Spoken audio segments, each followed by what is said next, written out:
identical cell each of EMF E and internal resistance R are joined in series to form a closed loop.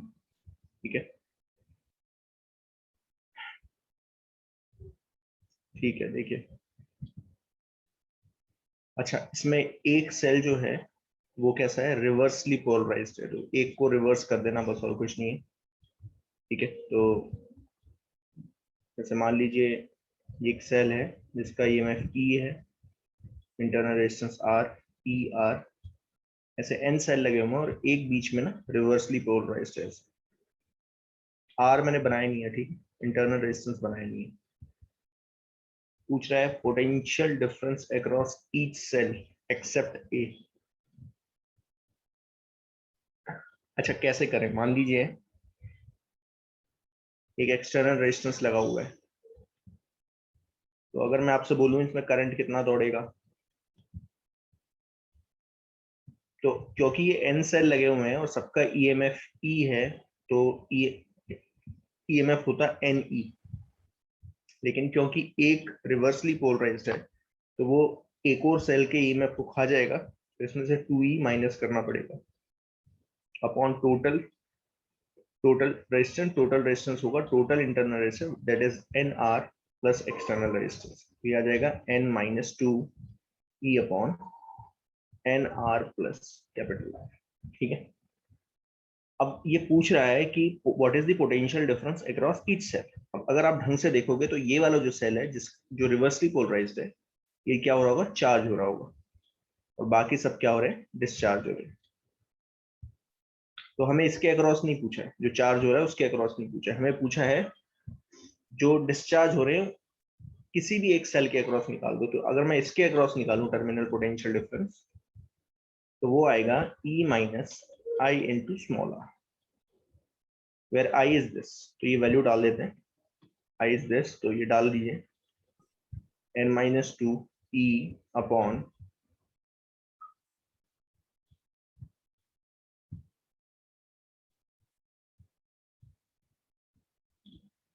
ये हो जाएगा। अच्छा, इसमें ना external resistance दिया नहीं है, तो इसे हटा दो, क्योंकि ऑप्शन में तो कहीं दिख ही नहीं रहा है, तो एक्सटर्नल रेजिस्टेंस हटा दो आप, ठीक है ना, हर जगह में, तो सिर्फ इंटरनल रेजिस्टेंस ही बचेगा फिर। ठीक है,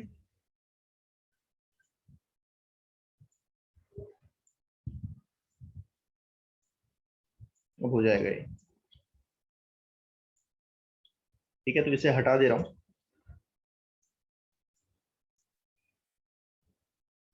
ये डायरेक्टली कनेक्टेड है इस तरीके से। ठीक है, तो अब ये वैल्यू अगर आप डाल देते हो तो आ जाएगा अपना, ये NR हो गया, RR cancel out, E common आ जाता है, 1 माइनस N माइनस 2/N, मेरे ख्याल से 2E/N आंसर है। ठीक है, ये तो फर्स्ट पार्ट हो गया, 2E/N A। अब वो पूछ रहा है पोटेंशियल डिफरेंस अक्रॉस ए भी बता दो, जो रिवर्सली पोलराइज्ड थी उसके अक्रॉस भी बता दो, तो ये रिवर्सली पोलराइज्ड है, इसके अक्रॉस कितना होगा, V2, that comes out to be E plus IR, क्योंकि ये चार्ज हो रही है, तो E plus I N minus 2E/NR, ये करंट दौड़ रहा है और इंटरनल रेजिस्टेंस R है।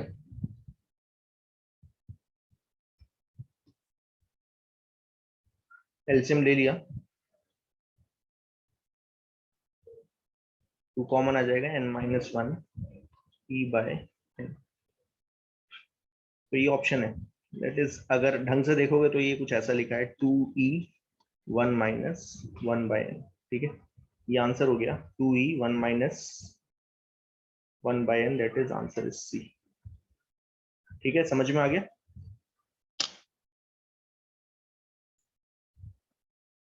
ठीक है, फिफ्थ, नाइन्थ,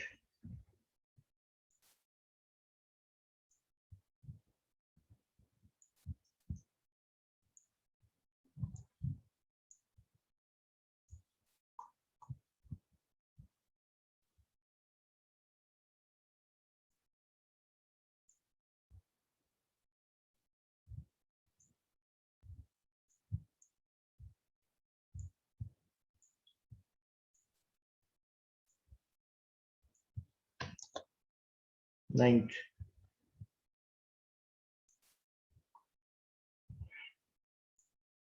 ठीक है, देखिए क्या दिया हुआ, 10 identical cells are in series are connected at the end of 59 ohm resistance। तो 10 सेल्स लगा रखे हैं ऐसे, आइडेंटिकल सेल हैं तो सबका इंटरनल रेजिस्टेंस सेम होगा, ईएमएफ सेम होगा, ठीक है ना। इस तरीके से 10 लगे हुए हैं, ये 10 सेल्स हैं और ये किसके अक्रॉस लगे हुए हैं, एक्सटर्नल रेजिस्टेंस के अक्रॉस लगे हुए हैं, दैट इज 59 ओम। ठीक है, इसमें करंट जो फ्लो कर रहा है वो है 1/4 एम्पियर, दैट इज 0.25। ठीक है, तो यहां से आप इक्वेशन निकाल सकते हो, उसका इक्विवेलेंट सर्किट होगा, एक सेल लगाओ जिसका इंटरनल रेजिस्टेंस और ईएमएफ होगा 10E 10R।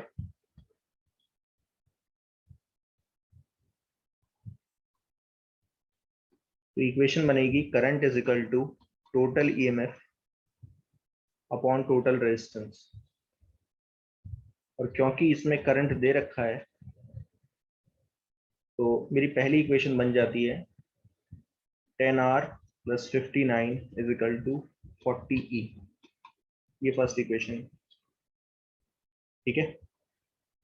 अब वो क्या बोल रहा है, but when the same cells are being connected in parallel are joined at the end of resistance 0.05 ohm. मतलब अभी ने क्या कर रखा है, मैंने क्या कर रखा है, पैरेलल में लगा दिया है। जैसे मैं पैरेलल में लगाता हूँ तो ये सर्किट कुछ ऐसा दिखेगा, ऐसे। तो ये 10 सेल्स लग रखे हैं इस तरीके से पैरेलल में, और यहाँ रेजिस्टेंस लगा रखा है 0.05 ओम। तो अब वो बोल रहा है कि जैसे ही ऐसे किया मैंने तो इसमें करंट फ्लो करना स्टार्ट कर गया 25। ठीक है, तो करंट ऐसे फ्लो करेगा, ऑब्वियस सी बात है, 25 एम्पियर। ठीक है, इसका इक्विवेलेंट क्या होगा, इसका इक्विवेलेंट होगा इक्विवेलेंट बैटरी और इक्विवेलेंट सेल लगा दिया हमने, तो इक्विवेलेंट सेल क्या होगा, क्योंकि सारे पैरेलल में और सबका ईएमएफ सेम है तो ई हो जाएगा। ठीक है, और इंटरनल रेजिस्टेंस सारे के सारे पैरेलल में लगे हुए हैं और 10 हैं तो R/10 हो गया। ठीक है,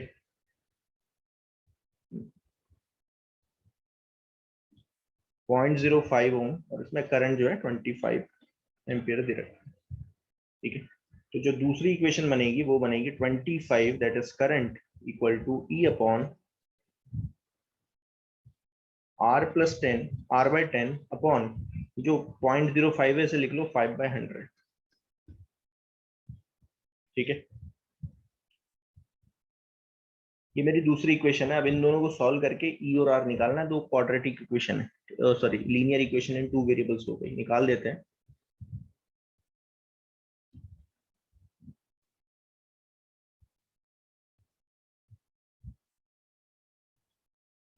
ये 4 से गया, 4A is equal to 10R plus 5, ये दूसरी इक्वेशन है। पहली क्या थी, 40A is equal to 10R plus 59। चलिए ये तो बहुत इजी हो गया, इन दोनों को माइनस कर दो। तो जैसे आप माइनस करते हो तो आता है -36E इज इक्वल टू -54। सो ई जो है, ईएमएफ जो है, यहाँ लिख दे रहा हूँ, ठीक है, वो आपका आ रहा है 54/36, 9/6 दैट इज 3/2 वोल्ट। 3/2 ऑप्शन में दिख रहा है क्या, है क्या, देखना। अच्छा, इंटरनल रेजिस्टेंस पूछा है, चलिए ईएमएफ अगर पूछा होता तो 3/2 होता। इंटरनल रेजिस्टेंस अब निकाल लेते हैं, किसी भी एक इक्वेशन में डाल लो। 4E is 3/2, 10R plus 5, 12/2 minus 5 is equal to, अच्छा 1/10। ठीक है, 1/10, ये 2 से चले गया, 6 minus 5 equal to 10, 1/10 that is 0.1 ohm, 0.1 ohm, मेरे ख्याल से 0.1 ohm है, यस सी। ठीक है, तो सी आंसर हो गया।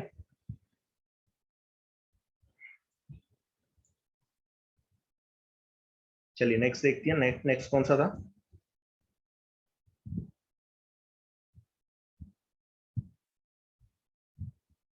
12। ओके, चलिए 12 देखते हैं।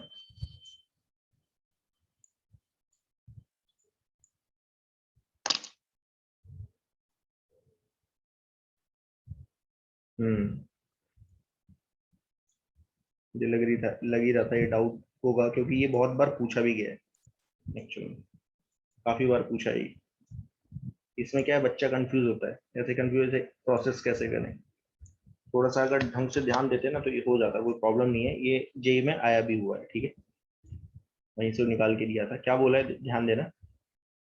Under what condition the current passing through resistance R, मतलब इससे ये जो करंट फ्लो करेगा can be increased by short circuiting the battery of E2 where R1 and R2। मतलब बोल रहा है कि कंडीशन बताओ कि अगर मैं E2 बैटरी को शॉर्ट सर्किट करूं तो R से करंट जो जैसे ही मैं शॉर्ट सर्किट करूं तो एक्सटर्नल रेजिस्टेंस से जो करंट फ्लो कर रहा है वो बढ़ जाए। कहने का मतलब ये है, ठीक है। तो ध्यान देना, शॉर्ट सर्किट से पहले मैं सर्किट को सॉल्व करूंगा, शॉर्ट सर्किट करने के बाद सॉल्व करूंगा, ठीक है। चलिए, तो मैं दो डायग्राम बना देता हूं, ध्यान से समझना इस चीज को। पहले डायग्राम का आप मुझे आंसर बताओ, इसमें कितना करंट फ्लो करेगा। ये आप बता सकते हो, कोई बहुत बड़ी बात नहीं होगी। बताएगा कोई?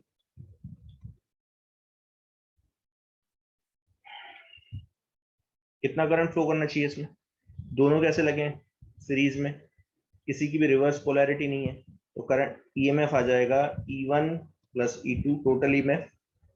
तो टोटल रेजिस्टेंस होगा total internal resistance plus external resistance. तो ये बहुत इजी था ना, बहुत बढ़िया। ठीक है। अब हुआ क्या कि मैंने जो है ना दूसरी बैटरी को E2 को शॉर्ट कर दिया। अच्छा, शॉर्ट कैसे किया जाता है? शॉर्ट करने का तरीका क्या होता है कि जैसे मान लीजिए, ध्यान से समझना, बैटरी मान लीजिए ऐसे थी, ये पहली बैटरी है, इसका ये टर्मिनल, ठीक है, पॉजिटिव नेगेटिव, ये E1 वाली है, ठीक है, और दूसरी है E2, पॉजिटिव नेगेटिव। सर्किट देखो कैसे बना था। पहले सर्किट जो था वो था कुछ ऐसे, यहां से एक वायर गया था, एक्सटर्नल रेजिस्टेंस यहां कनेक्ट हुआ था, और यहां से एक वायर को ऐसे कनेक्ट कर दिया था। पहले सर्किट ऐसा था। बात समझ में आ रही है? तो करंट को जो रास्ता मिल रहा था, चार्जेस को जो रास्ता मिल रहा था, तो वो मैं थोड़ा अलग कलर से शो कर देता हूँ। ध्यान देना, ऐसे क्वेश्चंस कई बार पूछे गए हैं, ठीक है ना, इस तरीके के क्वेश्चन। करंट को रास्ता जो मिलेगा, जो चार्ज है वो रास्ता ये वाला फॉलो करेंगे। ध्यान देना, ऐसे होता हुआ, ऐसे होते हुए, ऐसे होते हुए, अब यहां से ऐसे अंदर से जाएंगे। जब अंदर से जाएंगे तो इंटरनल रेजिस्टेंस ऑफर होगा R1। यहाँ से ऐसे होते हुए, ऐसे निकलते हुए फिर अंदर से जाएंगे तो यहाँ पे कुछ रेजिस्टेंस और ऑफर होगा R2। इसलिए आपने ये इक्वेशन बनाई, ठीक है। बात समझ में आ गई यहाँ तक? ठीक है, चलिए, ये इसलिए हुआ, ठीक है ना। ये इक्वेशन ना इसलिए बनती है क्योंकि तीन रेजिस्टेंस यहाँ पे ऑफर हो रहा है। लेकिन मान लीजिए अगर मैं एक को शॉर्ट कर दूं, E2 को शॉर्ट करूंगा, ध्यान देना, शॉर्ट देखना कैसे करूंगा। अगेन मैंने ये बना दिया, ये पॉजिटिव नेगेटिव, पॉजिटिव नेगेटिव। अभी भी देखो ऐसे ही है, ध्यान देना, ये तो बनाया बनाया, ठीक है, इसको ऐसे कनेक्ट कर दिया, ठीक है। लेकिन शॉर्ट देखो अब कैसे कर रहा हूँ, शॉर्ट कर रहा हूँ किसी को, किसको, E2 को। E1 शॉर्ट नहीं है, ठीक है ना, E2 शॉर्ट है। तो E2 को शॉर्ट करने का तरीका क्या होता है, इसके पॉजिटिव को नेगेटिव से एक वायर से कनेक्ट कर दो। बात समझ में आई? सिंपल, एक वायर से, कनेक्टिंग वायर से कनेक्ट कर दो। तो जैसे ही मैंने वायर से कनेक्ट किया तो अब देखिए चार्ज कैसे जाएगा। चार्ज ऐसे इस रास्ते से होता हुआ ऐसे जाएगा, देखिए जैसे यहाँ से गया तो यहाँ से R रेजिस्टेंस ऑफर हो रहा है, यस हो रहा है, ऐसे होता हुआ, ऐसे होता हुआ। अब जैसे ही यहाँ पहुंचता है, मुझे बताओ कहाँ से जाना पसंद करेगा। नीचे से दो रास्ते मिल रहे हैं, नीचे से कि ऊपर से?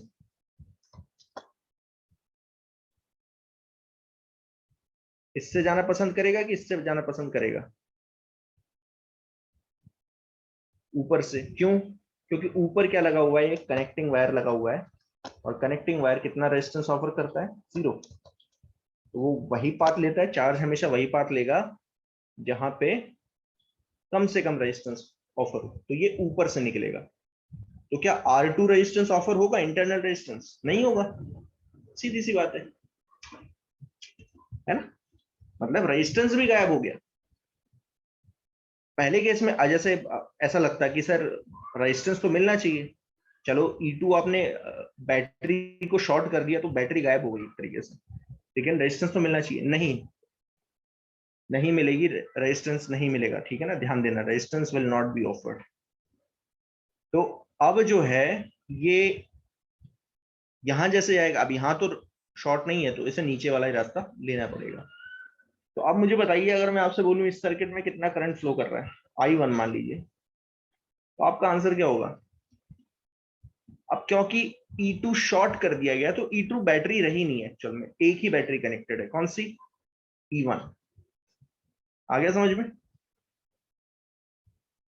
E2 का कोई रोल ही नहीं है, दोनों के दोनों, ध्यान देना इसको, इस पॉइंट पे पोटेंशियल और इस पॉइंट पे पोटेंशियल अब सेम है, कोई पोटेंशियल ड्रॉप ही नहीं हो रहा, मतलब बैटरी का कोई रोल ही नहीं है। अब बैटरी को शॉर्ट कर दिया ना, जब बैटरी को शॉर्ट कर देते हैं तो कोई रोल नहीं रहता, ठीक है ना? तो अब एक ही बैटरी है E1, ठीक है। और टोटल रेजिस्टेंस जो ऑफर हो रहा है वो है R, capital R plus small R1, ठीक है। R2 हो जाएगा 0, होगा ही नहीं, ऑफर ही नहीं हुआ, क्योंकि वो रास्ता ले ही नहीं रहे चार्ज। और ध्यान देना, ऑलरेडी कंडीशन दे रखी है, ऑलरेडी क्वेश्चन में कंडीशन दे रखी है कि ये जो I2 है, I1 है, ये I से बड़ा होना चाहिए, दिया हुआ है ऑलरेडी, ठीक है। बोल रहा है ना, under what condition, under what condition the current passing through capital R can be increased, जब मैं शॉर्ट सर्किट करूं तो करंट बढ़ जाए, तो ये कंडीशन दे रखी है ऑलरेडी, तो मैं क्या करता हूं, ये डाल देता हूं। तो E1 upon R plus capital R1 must be greater than E1 plus E2 upon, this is already given, बस क्रॉस मल्टीप्लाई करो हो जाएगा मेरा काम। तो E1 R1, E1 R2, E1 capital R must be greater than,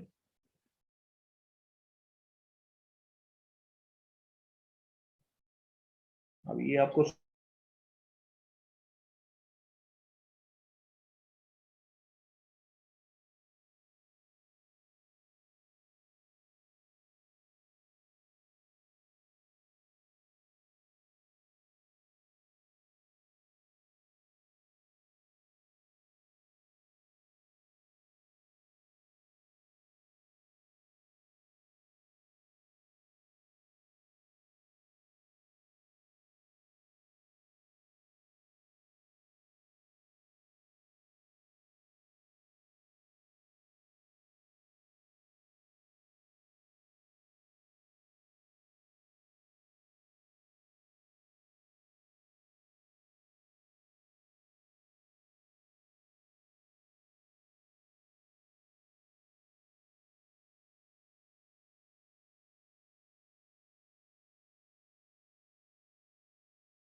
हाँ clear हुआ।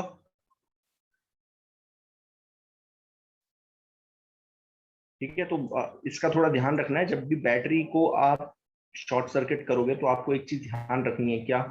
कि बैटरी फिर रहती नहीं है, एक्चुअल में बैटरी का फिर कोई रोल ही नहीं है, क्योंकि बैटरी जो है, बैटरी भी तो रेजिस्टेंस ऑफर करती है, तो चार्ज जो है कभी भी वो रास्ता चूज ही नहीं करेगा, ठीक है ना। अगर आपने एक बैटरी को शॉर्ट किया तो वो उस वायर से निकल जाता है चार्ज, उस वायर से होता हुआ जाता है जो कनेक्टिंग वायर है, ठीक है ना, जो कनेक्ट किया है ना आपने, जिस वायर से शॉर्ट किया हुआ है उससे जो है चार्ज निकल जाते हैं। तो बैटरी कोई ईएमएफ ऑफर नहीं करता, और कोई भी इंटरनल रेजिस्टेंस भी ऑफर नहीं करता, ठीक है ना।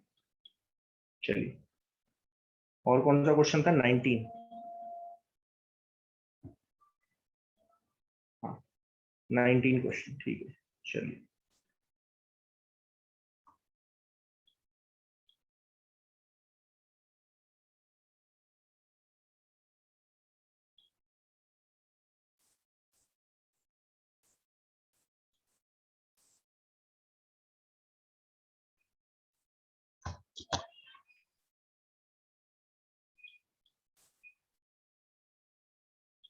ठीक है, क्वेश्चन देखिए।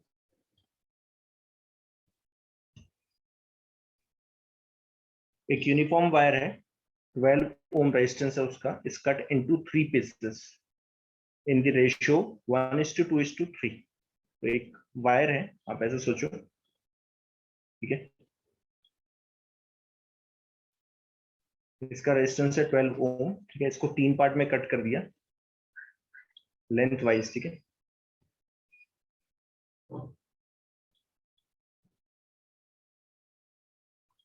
कौन मुझे बताएगा रेजिस्टेंस किस तरीके से डिवाइड होगा?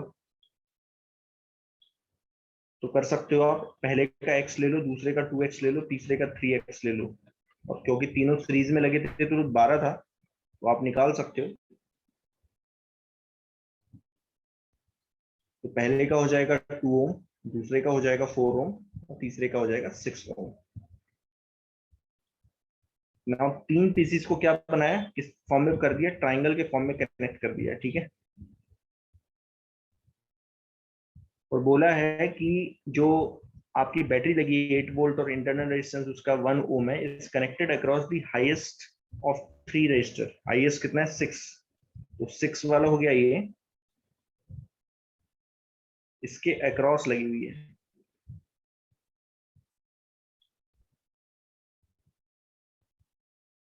8 वोल्ट, 1 ओम,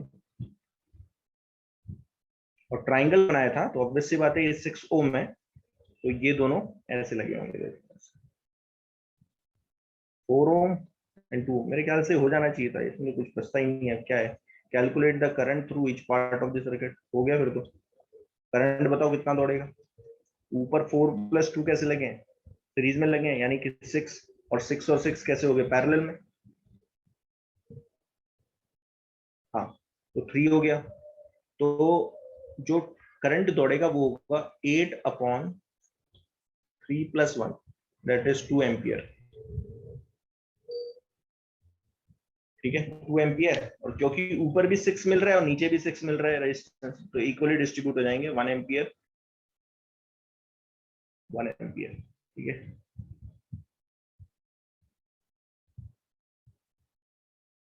हाँ, तो हो गया मेरे ख्याल से, क्या है, डी है ना ऑप्शन, डी हो जाएगा और कुछ नहीं, बस डी हो गया, ठीक है। चलिए, और बताइए आप, 19 के बाद बताइए।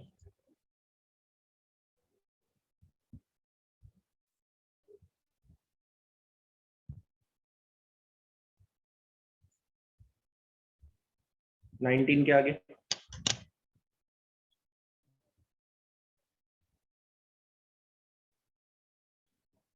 33 एंड 41।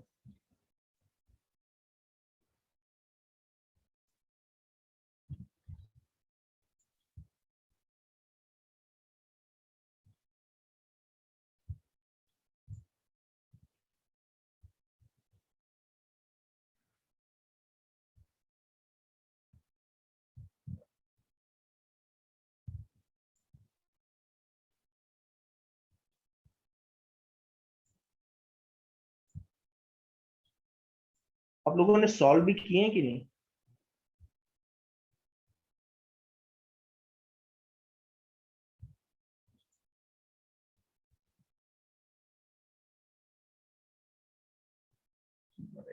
एग्जाम चालू, चलिए ठीक है।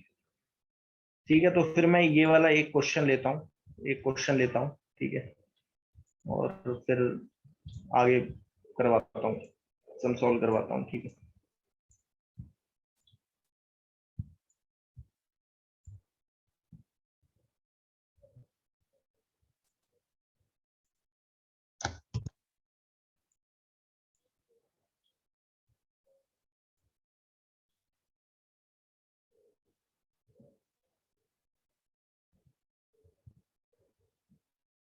चलिए देखिए, if the switches S1, S2, S3 are arranged in such a way the current through the battery is minimum, मतलब इस तरीके से अरेंज किए हुए हैं कि ये जो बैटरी है इससे मिनिमम करंट जाए, कम से कम करंट जाए।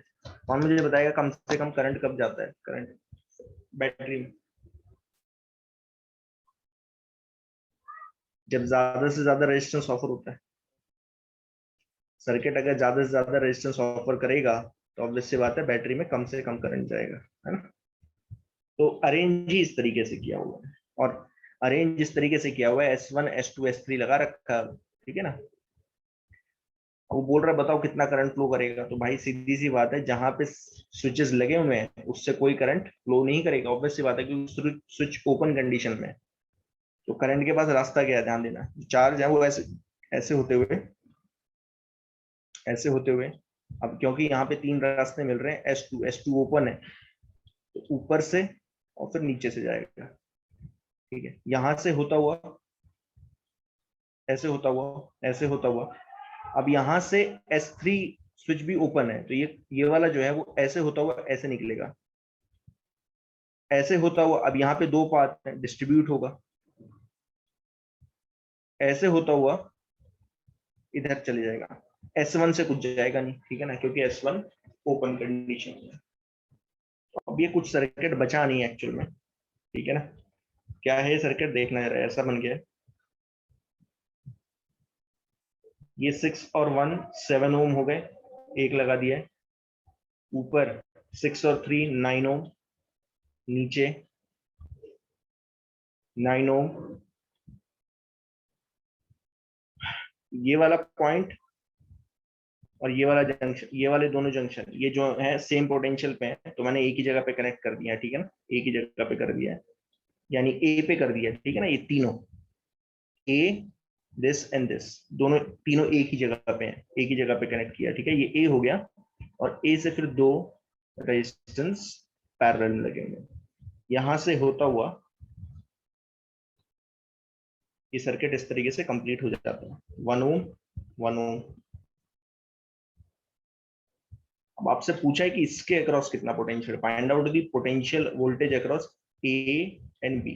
हम क्या करते हैं, करंट निकाल लेते हैं, मेरा काम हो जाएगा, ठीक है। टोटल जो आर इक्वलेंट आ रहा है वो देखो कितना है, 7 प्लस 9, और 9 कैसे लगे पैरेलल में, तो 9/2, 1 और 1 कैसे लगे पैरेलल में, 1/2, तो 7 plus 10/2, that is 12 ohm resistance offer कर रहा है सर्किट, ठीक है। अगर 12 ओम कर रहा है तो करंट कितना फ्लो करेगा सर्किट में, 24/12,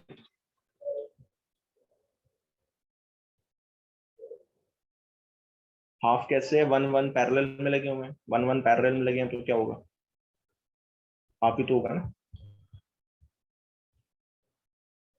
तो 2 एम्पियर करंट फ्लो कर रहा है, तो 2 एम्पियर कैसे जाएगा, पता ही चल रहा है आपको, 2 जो है यहाँ से ऐसे होता हुआ यहाँ डिवाइड होगा, 9 9 लगा हुआ है, तो ऊपर जाएगा 1 एम्पियर, नीचे जाएगा 1 एम्पियर, ठीक है।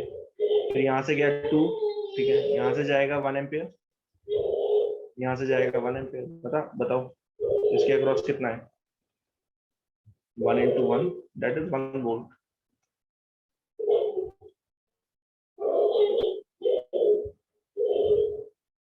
ये आंसर हो गया डायरेक्टली।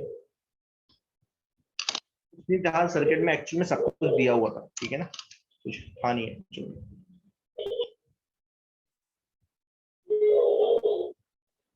चलिए,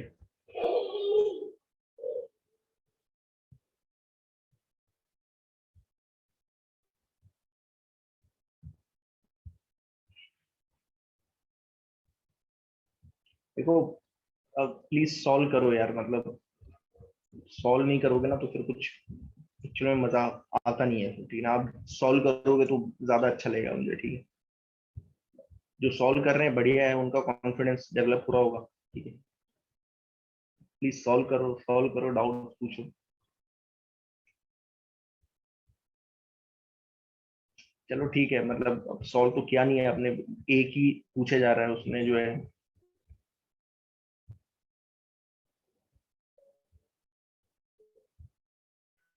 खुद से करोगे तो ऑब्वियस सी बात है, डाउट थोड़े बहुत डाउट तो आएंगे ना। हार्ड लगता है, हार्ड लगने का क्या होता है, हर चीज हार्ड है दुनिया में, इजी कुछ भी नहीं है। हर चीज हार्ड ही होती है शुरू में, ठीक है ना। शुरू शुरू में हर चीज हार्ड जाती है, लेकिन जब उसके अंदर उतरोगे तो लगता है कि हाँ यार हार्ड नहीं है वो, एक्चुअल में हमें लग रहा था क्योंकि हम उतरे नहीं थे उसके अंदर। उतरोगे तो अपने आप पता चलेगा, ठीक है ना। तो जितना ज्यादा जो है टाइम दोगे इन सब चीजों को उतना ही बढ़िया है, ठीक है ना। और दूर से बैठे बैठे कुछ नहीं होता, दूर से बैठे बैठे सारी चीजें हार्ड ही लगती हैं, ठीक है ना। शीट सॉल्व नहीं करोगे तो आपको लग रहा है कि यार एक दो क्वेश्चन नहीं बने, आपने सोचा छोड़ो, बन नहीं रहे, छोड़ो। लेकिन दो नहीं बन रहे, तीसरे से स्टार्ट करो फिर। दो मैं फिर बताऊंगा, लेकिन करो ना, सॉल्व तो करो। हार्ड तो जाएगा ही, ऑब्वियस सी बात है, हार्ड है ये शीट, ऐसी थोड़ा बनाएंगे, ठीक है ना। चलिए ठीक है, आगे चलते हैं अब।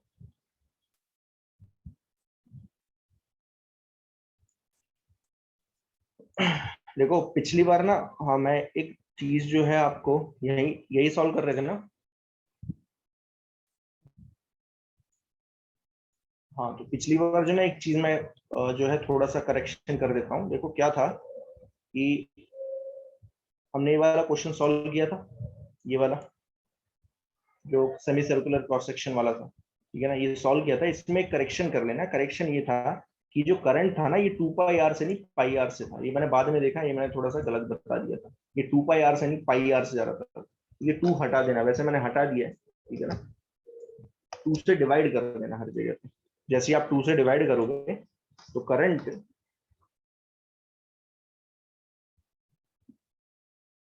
ये ना आके ये ना आके एक्चुअल में करंट क्या आएगा, इसका हाफ हो जाएगा, ये होगा, ठीक है। देखो बता देता हूँ, ये आएगा magnetic field, not current, magnetic field, ठीक है ना। वो टू हटा देना, ठीक है ना, बस और कुछ नहीं है। बाकी तो और ये मैंने पूरा ऑलरेडी कर दिया है, ठीक है। तो mu naught pi square R है, ठीक है ना। ये चीज याद रखनी है, एक्चुअल में ये 2 बार आया हुआ है इसलिए मैंने कराया, ठीक है। 2 बार आया हुआ है ये सब, ठीक है। कई बार क्या होता है कि करंट ही दे देते हैं और आई दे देते हैं और रेडियस दे देते हैं, ठीक है। और आपसे बोलेंगे कि बताओ what is the magnetic field at the centre, तो आप ये सॉल्व नहीं करोगे पूरा पूरा फिर। आपको बस याद रखना है, ठीक है ना। ये फॉर्मूला है, कई बार फॉर्मूला अगर याद रहता है तो फिर आपको सॉल्व करने की जरूरत नहीं पड़ती, ठीक है ना। तो mu naught I upon pi square R होता है, ठीक है। चलिए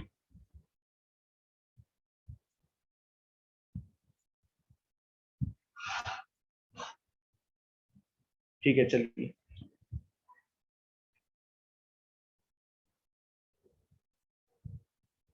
देखो अब नेक्स्ट क्वेश्चन देखो। Two concentric coil each of radius equal to 2 pi centimeter are placed right angle to each other, ठीक है। तो दो कॉइल ले लेता हूँ, ये है पहली कॉइल, दोनों राइट एंगल रखी हुई है। तो एक ऐसे है, कंसेंट्रिक है, यानी कि दोनों को सेंटर सेम है, ठीक है। ऐसे है ये।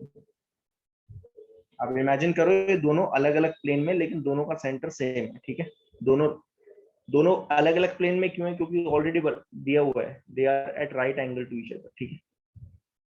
दोनों का सेंटर सेम। अब ये दो अलग अलग प्लेन में है, ठीक है। अच्छा अब बोल रहा है कि इसमें करंट दौड़ रहा है, पहली वाली में 3 एम्पियर, और दूसरी वाली में दौड़ रहा है 4 एम्पियर। पूछ रहा है बताओ सेंटर पे, दोनों का जो सेंटर है वहां पे मैग्नेटिक फील्ड कितनी है। ये 2 बार आया हुआ है सवाल, ये 2 बार आया हुआ है, तो ढंग से देखना। अगर आप ढंग से देखोगे तो पहली वाली जो, अच्छा ये मैंने आज दिया है क्या? शायद आज दिया है ना, आज होगा शायद ऐसे सवाल, एक जगह दिया था मैंने। चलिए देख लीजिए। तो ये वाला जो सेंटर है, जो फर्स्ट वाली कॉइल है, जो फर्स्ट वाली कॉइल है जिसमें 3 एम्पेयर है, ठीक है, वहां पे मैग्नेटिक फील्ड होगी इसके परपेंडिकुलर, परपेंडिकुलर, ठीक है। सो B1 मैग्नेटिक फील्ड हो गया, ठीक है। अब B1 आप निकाल सकते हो, B1 कितना आएगा? B1 आएगा mu naught I upon 2R, mu naught 4 पाई 10⁻⁻⁷, ठीक है। करंट फ्लो कर रहा है 3,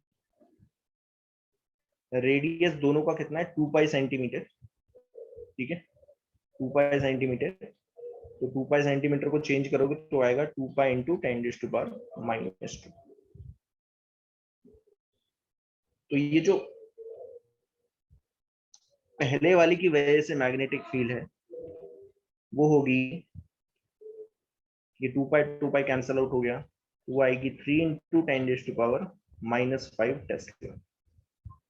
एंड ऑफ कोर्स आपको पता ही है कि या तो अगर ये लूप है, सर्कुलर लूप है, तो सर्कुलर सर्कुलर लूप के सेंटर पे जो मैग्नेटिक फील्ड होती है वो लूप के परपेंडिकुलर होती है, या तो अंदर जाएगी या बाहर आएगी, ठीक है ना, हमें पता ही है। तो मैंने इस डायरेक्शन में ले ली है, ठीक है ना, ताकि कोई प्रॉब्लम ना हो। उसके लिए मुझे फ्रंट साइड से यहां से देखना पड़ेगा कि ये करंट जो है क्लॉकवाइज बह रहा है या एंटी क्लॉकवाइज। तो मैंने बाहर ली है क्योंकि डायरेक्शन पूछा नहीं है हमें, ठीक है ना, डायरेक्शन के बारे में कोई इंफॉर्मेशन पूछी नहीं है, ठीक है, हमें सिर्फ पूछा है मैग्नीट्यूड बता दो, तो कुछ नहीं। चलिए ये पहला हो गया। अब दूसरा देखिए, दूसरे वाले की वजह से होगी मैग्नेटिक फील्ड या तो ऊपर या नीचे। मैं ऊपर ले लेता हूँ, जैसे B2 ले लेता हूँ, ठीक है। चलिए B2 कितना होगा? Mu naught I2 upon 2R2, mu naught 4 पाई 10⁻⁻⁷, I2 4, रेडियस अगेन 2 पाई × 10⁻⁻², आइडेंटिकल है दोनों। तो B2 कितना हो जाएगा? B2 आएगा, ये 4 पाई गया तो आ जाएगा 4 × 10⁻⁵ टेस्ला। पूछ रहा है नेट मैग्नेटिक फील्ड। अब नेट मैग्नेटिक फील्ड ही बतानी है क्योंकि इन दोनों का वेक्टर सम हो जाएगा। अब इन दोनों का वेक्टर सम कैसे निकालते हैं? Triangular law of vector addition, दोनों के बीच में कितना है? 90 डिग्री एंगल है, ठीक है। तो नेट मैग्नेटिक फील्ड आएगी इस तरह। सी ऑप्शन है सही। तो नेट मैग्नेटिक फील्ड आएगी √B1² प्लस B2², ठीक है। 10⁻⁻⁵ कॉमन आ जाता है, अंदर बचेगा 3² प्लस 4², यानी कि √25, और √25 क्या होता है? 5।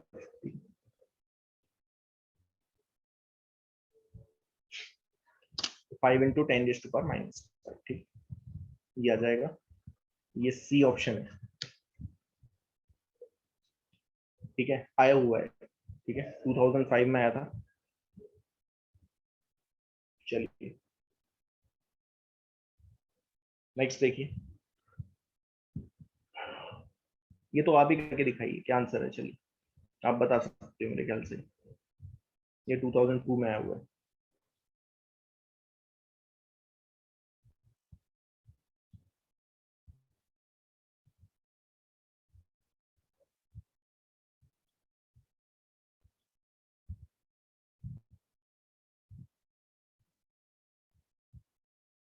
क्या आंसर है?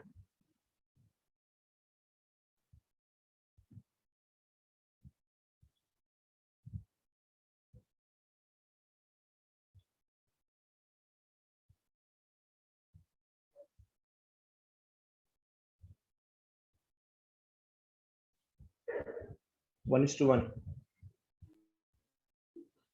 Current I is flowing through if in a circular coil A of radius R and current I is flowing and in another coil, अरे क्या होगा? चलिए हाँ 1:1 आंसर है, बहुत बढ़िया। तो A पे मैग्नेटिक फील्ड हो जाएगी ए वाली पे, ठीक है ना, ये ए है और ये बी ले लो, तो वो हो जाएगी mu naught, number of turns 1 है, आई अपॉन 2r, ठीक है। दूसरी वाली म्यू नॉट, करंट जा रहा है 2i अपॉन 2 इंटू 2r। चलिए दोनों सेम ही है, ठीक है ना, 1:1 हो गया।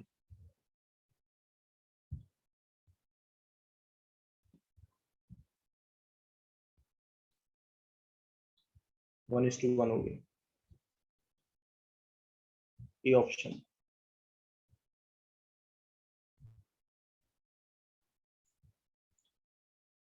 ठीक है, समझ में आ गया।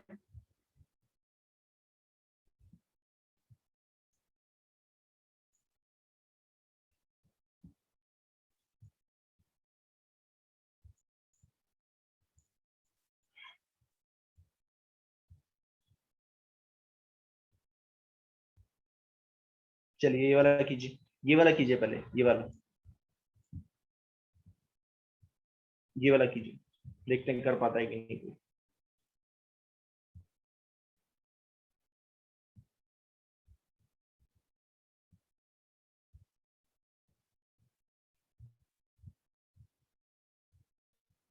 देखिए थोड़ा सा अब क्या है, बना रखा है, कॉम्प्लिकेटेड है, लेकिन एक्चुअल में कॉम्प्लिकेटेड है नहीं, ठीक है ना, ढंग से देखना बस, और कुछ नहीं है, ढंग से सॉल्व करना।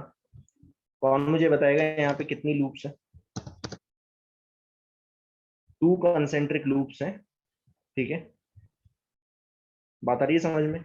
दोनों में करंट क्या है, अपोजिट डायरेक्शन में फ्लो कर रहा है। अगर आप डायग्राम में देखोगे अपोजिट डायरेक्शन में फ्लो कर रहा है। देखो करंट जो है, करंट की डायरेक्शन दिखा देता हूँ आपको। करंट है ना ऐसे जा रहा है, देखो ऐसे होता हुआ, ऐसे होता हुआ, ऐसे,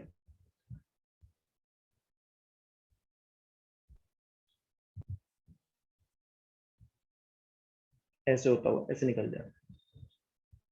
अगर मैग्नेटिक फील्ड कॉमन सेंटर पे, कॉमन सेंटर कहाँ पे, यहाँ पे 0 है, तो आपको ए और बी का रेशो बताना है, बस और कुछ नहीं।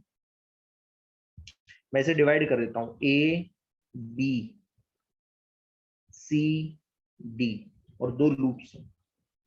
चलिए पहले मुझे बताएगा कोई, magnetic field at the centre due to B, A B. तो ये कुछ ऐसा हो गया, देखिए ये ए बी है, ये इधर से इन्फानाइट है, लॉन्ग वायर, ठीक है।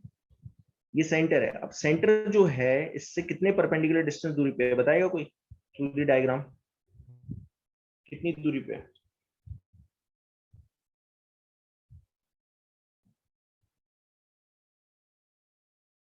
B. B B. Already given, ठीक है। और क्योंकि ये एक तरफ से इन्फानाइट है, अच्छा बेटर ये है ना, आप क्या करो, आप इतना बड़ा करने की जरूरत नहीं, ए बी और सी डी की वजह से मत मानो, देखो ध्यान देना, आप ऐसे भी कर सकते हो, इतना बड़ा करने की जरूरत नहीं है, 2 बार निकालने की जरूरत नहीं है, आप इसी को ए बी मानो। देखो अगर ढंग से देखोगे तो आपको पता चलता है कि ये एक ही वायर है, देखो ऐसे दिख रहा है, दोनों तरफ से इन्फानाइट, तो एक ही मान लो ना, सीधी सी बात है, 2 मानने की जरूरत ही नहीं है। आप ए बी फिर सी डी से निकालोगे, दोनों की वजह से मैग्नेटिक फील्ड सेम आएगी, सेम डायरेक्शन में आएगी, ठीक है ना। तो आप ऐड कर लोगे तो सेम आंसर आएगा, कोई फर्क नहीं पड़ेगा, ठीक है ना। चलिए पहले ए बी से करके दिखा देता हूँ, बेटर ये ए बी से करके दिखाता हूँ, ठीक है ना, ताकि कंफ्यूज ना हो। ए बी, तो एक तरफ है नहीं वायर, दूसरी तरफ है और वो भी इन्फानाइट है, तो 90 एंगल हो जाएगा, फाइव वन हो गया 90, फाइव टू हो जाएगा 0, ठीक है। तो ए बी की वजह से आएगी mu naught I upon 4 pi B sine 90 plus sine 0।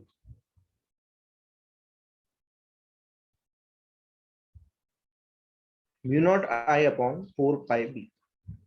Direction कौन बताएगा? ये बाहर आ रही है कि अंदर? आउटसाइड। बाहर। बाहर आ रही है, ठीक है, बाहर आ रही है। चलिए अब सीडी की वजह से देखोगे तो सीडी की वजह से भी इतनी आएगी, देखो सीडी की वजह से भी इतनी आ रही है।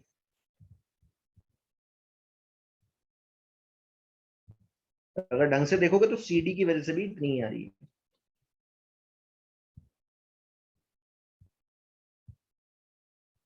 डायरेक्शन बताओ कितनी है, किस डायरेक्शन में सीडी की वजह से? बाहर। बाहर बाहर बाहर, ठीक है, दोनों बाहर हैं, देख लो ढंग से देखो।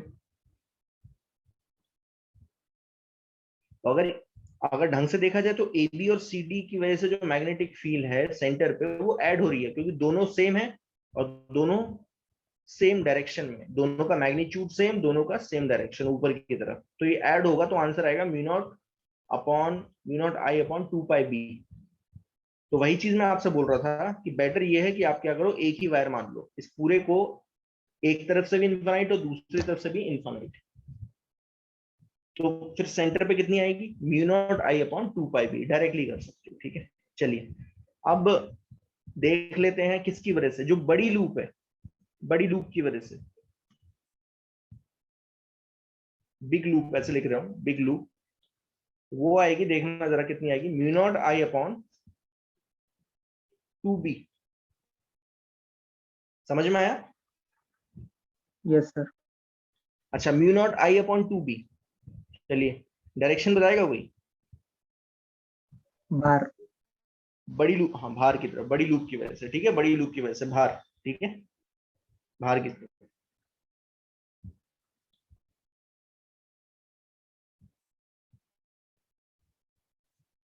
और स्मॉलर लूप की वजह से, अंदर। ठीक है, स्मॉलर लूप जो है उसका रेडियस है ए, तो म्यू नॉट आई अपॉन 2 ए, तो ये अंदर की तरफ हो जाएगी, अगर आप ढंग से देखोगे डायरेक्शन आपको पता चल रही है। अच्छा, ये जो वायर है, इन वायर्स की वजह से मैग्नेटिक फील्ड आएगी नहीं, क्यों नहीं आएगी, क्योंकि ये पॉइंट जो है बिल्कुल या तो आगे है या पीछे है, दोनों वायर के लिए, तो इनकी वजह से आने वाला नहीं है, ठीक है ना।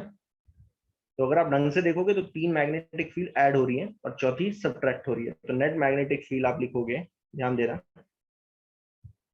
वो लिखोगे mu naught I upon 4 pi B, ये 2 बार है और दोनों सेम डायरेक्शन में, तो 2 कर लो, प्लस म्यू नॉट आई बाय 2 बी, ये तीनों ऐड हो गई, ए बी सी डी और बिग लूप की वजह से तीनों ऐड हो गई, और जो स्मॉलर वाली है वो अपोजिट डायरेक्शन में है, तो माइनस कर देना,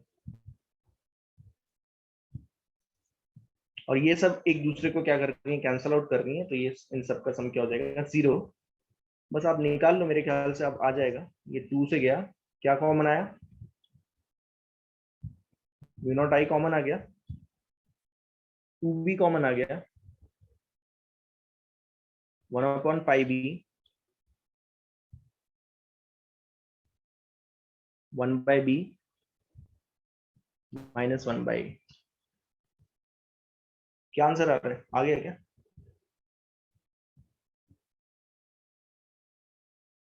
डायरेक्शन खुद देखो ना यार, मैं क्या बताऊं, अब डायरेक्शन तो कितनी बार बता चुका हूं मैं, डायरेक्शन आप देखो अंदर वाली लूप की वजह से, ये चलिए बता देता हूँ, देख लीजिए, ऐसे जा रही है ना, ऐसे, उंगलियां देखो कहाँ जा रही हैं, उंगलियां देखो, दिख रहा है, अंदर देखो, अंदर, अंदर की साइड, ये जो उंगलियां हैं वो घूम के ऐसे जा रही हैं अंदर की तरफ, ठीक है, ऐसे।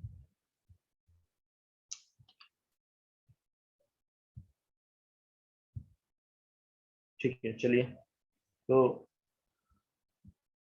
म्यू नॉट आई बाय 2 तो 0 नहीं हो सकता, तो ये आ जाएगा 1/पाई बी, चलो 1/बी भी कॉमन आ गया, 1/बी भी कॉमन आ गया, ठीक है, 1/पाई प्लस 1 इक्वल टू 1/ए, ठीक है, तो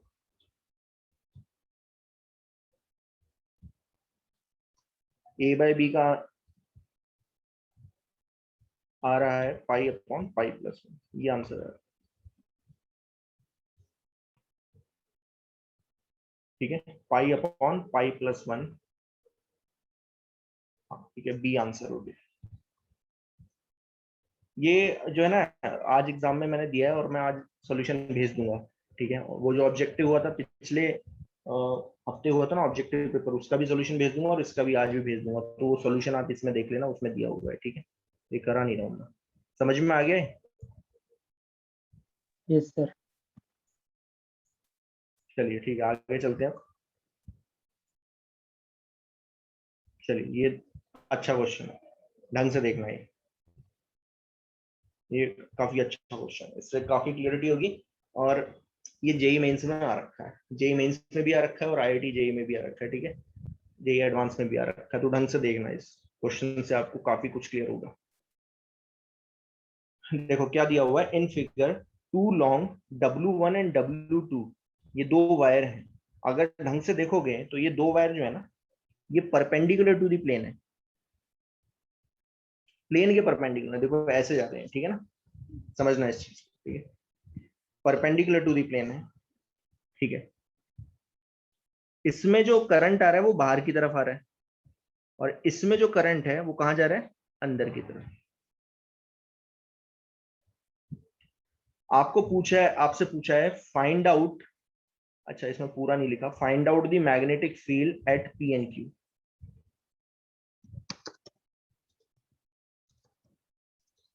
magnetic field induction eight P and Q.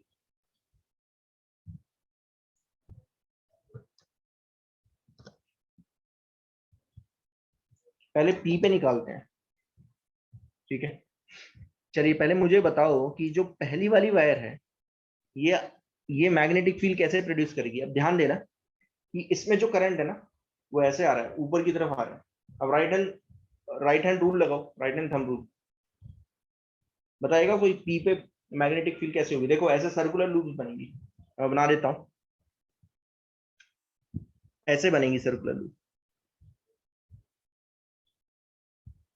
समझ में आ रहा है मैं क्या बोल रहा हूँ। Yes sir. अच्छा तो पी पे मैग्नेटिक फील्ड किस तरफ आएगी, इसकी वजह से ये हो गया परपेंडिकुलर डिस्टेंस, ध्यान देना ये है परपेंडिकुलर डिस्टेंस, थोड़ा डार्क करके करता हूँ, ठीक है। ये है आपका परपेंडिकुलर डिस्टेंस, और अगर आप राइट हैंड थंब रूल लगाते हो तो आपको पता चलता है कि पी पे जो मैग्नेटिक फील्ड आ रही है वो इस तरफ आ रही है। ये चीज समझ में आई सभी को। हाँ सर। ठीक है, थोड़ा ढंग से समझना इस चीज को, ठीक है ना, इससे काफी क्लियरिटी हो जाएगी आपको। क्योंकि अभी तक जो मैंने क्वेश्चन कराए हैं वो कभी भी ऐसे प्लेन में नहीं कराए, ठीक है ना। मैंने हमें अभी तक कैसे करवाए थे, इस तरीके के करवाए थे कि करंट ऐसे जा रहा है, तो यहाँ पे जो मैग्नेटिक फील्ड है यहाँ पे अगर पूछिए तो या तो बाहर आएगी या अंदर जाएगी, ठीक है। अब मैंने क्या कर दिया, मैंने जो है, आप ऐसे सोचो, इसको 90 डिग्री रोटेट कर दिया, तो जैसे ही मैं 90 डिग्री रोटेट करूंगा तो आपको पता चलेगा ये जो वायर है ऐसा हो गया, तो ये जो लूप्स थी ऐसे, वो अब ऐसे बन जाएंगी, ऐसे। तो या तो मैग्नेटिक फील्ड ऐसे होगी या उल्टी होगी, क्लॉकवाइज या एंटी क्लॉकवाइज, ठीक है।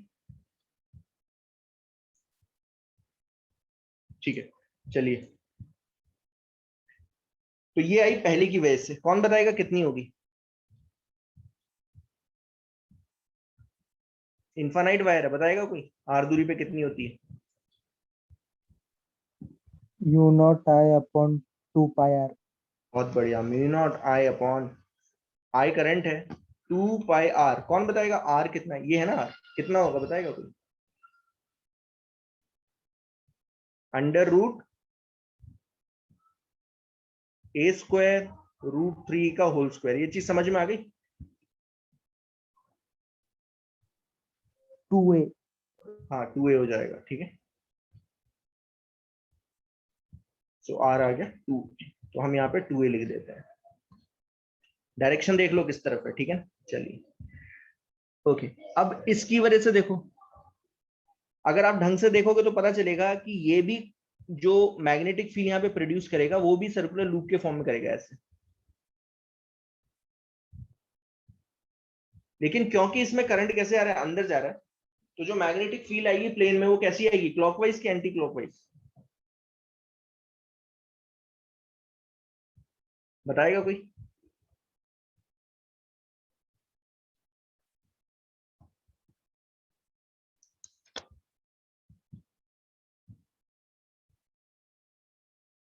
यस,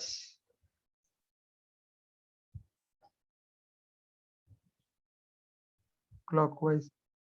क्लॉकवाइज, बहुत बढ़िया, क्लॉकवाइज। तो अगर क्लॉकवाइज है तो ध्यान देना यहाँ पे जो मैग्नेटिक फील्ड है उसकी डायरेक्शन ले रहा हूं, ध्यान देना, वो होगी एस से।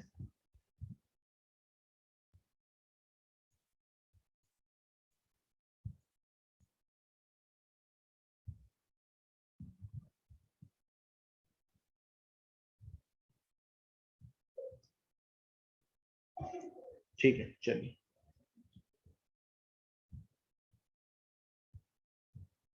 ये होगी B2। कौन बताएगा B2 कितना होगा?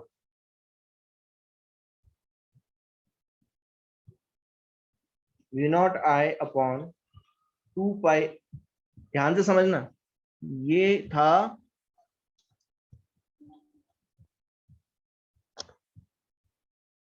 कलर ना थोड़ा बेकार हो रखा है।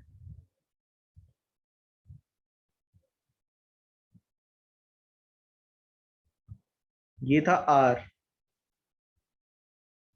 और R कितना है 2A, वो साथ साथ समझ में आ गया होगा आपको। वैसे ये भी R है, ये भी 2A। तो जो दूसरे वायर की वजह से है वो होगी μ0I 2 पाई इंटू 2A। चीज समझ में आ गई? ये भी 2A ही है, R जो है 2A है। बात समझ में आई यहाँ तक?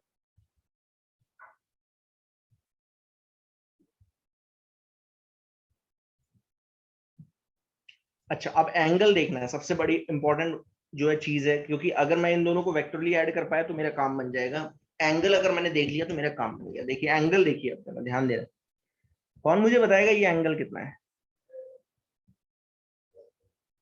थीटा। थीटा आप निकाल पाओगे, ध्यान देना, अगर ये थीटा तो ये भी थीटा। ध्यान से समझना इस चीज को, ये वाला एंगल था 90, ठीक है, और ये वाला एंगल भी 90 है। ये चीज समझ में आ रही है? Yes sir. डार्क रंग नहीं है क्या? चलिए यहाँ देखिए, ये देख लीजिए, डार्क रंग है। ये एंगल है 90, और ये वाला एंगल भी 90 है, ठीक है। अब थोड़ा सा ध्यान से समझने वाली बात ये है कि B1 B2 जो है वो हॉरिजॉन्टल से कितना एंगल बनाएंगे, कितना एंगल बनाएंगे, ये देखना है हमें बस, ठीक है। अब जरा ध्यान देना, ध्यान से समझना। इसको मैं ना यहां बना देता हूं, नीचे बना रहा हूं ताकि क्लियरिटी रहे।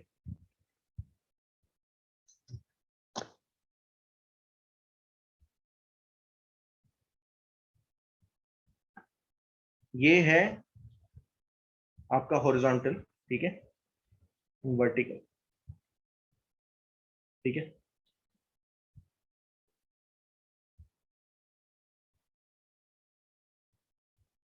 B2 है ये,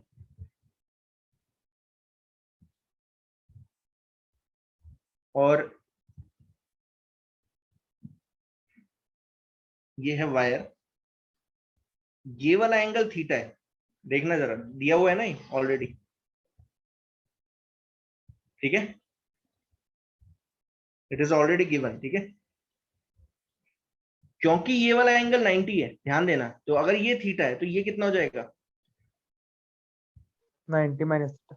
अब इसे हटा दो, इसको हटा दो, इसका कोई यूज नहीं है हमारे लिए। हमें पता चल गया कि जो मैग्नेटिक फील्ड है वो हॉरिजॉन्टल से कितना एंगल बना रही है? 90 माइनस थीटा, ठीक है। चलिए, अच्छा, अगर ये 90 माइनस थीटा तो ये हो गया थीटा। थीटा मैं निकाल लूंगा अभी, ठीक है, तो प्रॉब्लम नहीं है। तो हमें पता चल गया कि जो B2 है, दूसरे वाला वायर है, उसकी वजह से जो मैग्नेटिक फील्ड आई B2 वो हॉरिजॉन्टल से थीटा एंगल बना रही है, ठीक है। बात समझ में आ गई? Yes sir. Yes sir.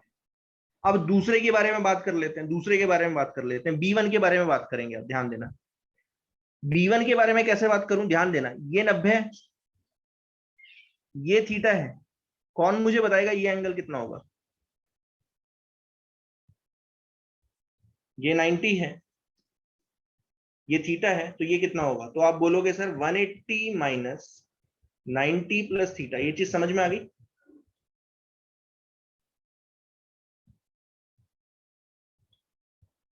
यानी कि कितना आया? 90 माइनस थीटा। तो यानी कि ये 90 माइनस थीटा है।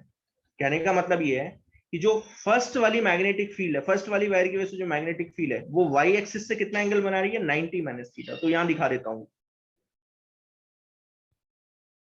ये है वो मैग्नेटिक फील्ड B1, वो वाई एक्सिस से कितना बना रही है, 90 माइनस थीटा। तो एक्स एक्सिस से कितना बनाएगी,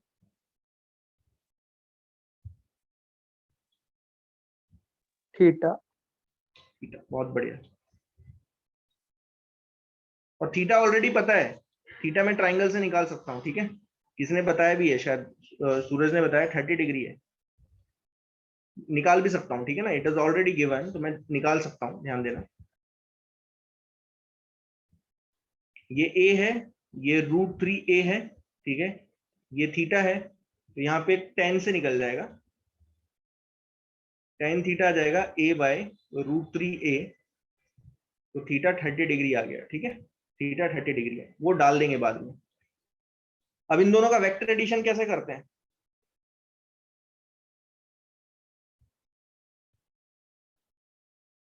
दोनों को रिजोल्व करके। तो दोनों को रिजोल्व करो, B1 का ये वाला कंपोनेंट साइन थीटा, ये वाला कॉस थीटा। वैसे B2 का ये वाला component B2 sine theta, B2 cos theta. समझ में आ गया। Yes sir. कौन से component cancel out, sine. Sine component. Sine component साफ साफ कैंसिल आउट हो जाएंगे। B1 B2 सेम मैग्नीट्यूड के हैं, ठीक है। और sine theta theta 30 degree cancel out. तो जो net magnetic field I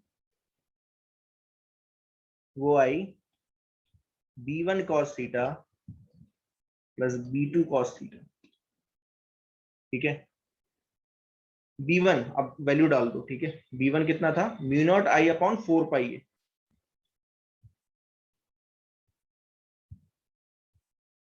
cos 30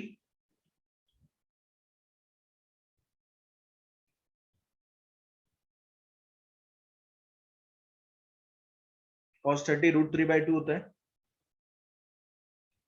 तो μ0I/4 पाई कॉमन आ गया, √3/2 प्लस √3/2।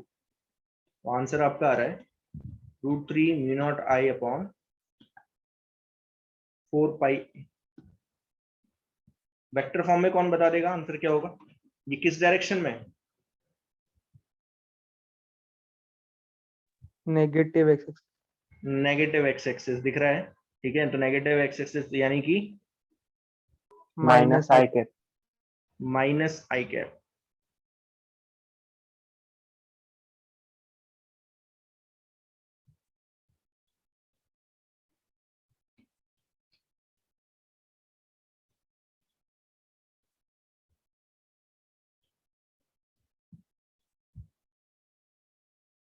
अच्छा मुझे एक बात बताओ, अगर यही करंट ये जो अंदर जा रहा था ये अगर बाहर हो जाता तो क्या आंसर होता, क्या होता बताएगा कोई।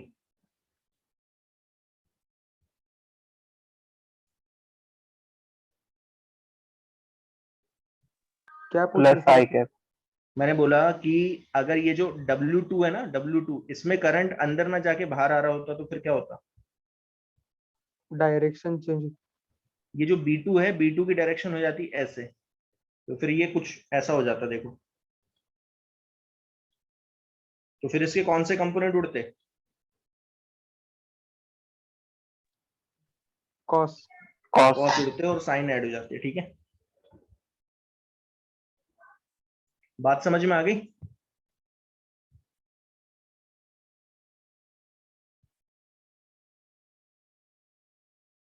इसका आंसर देखना पड़ेगा, इसमें शायद गलत दिया हुआ है, देखना पड़ेगा मुझे।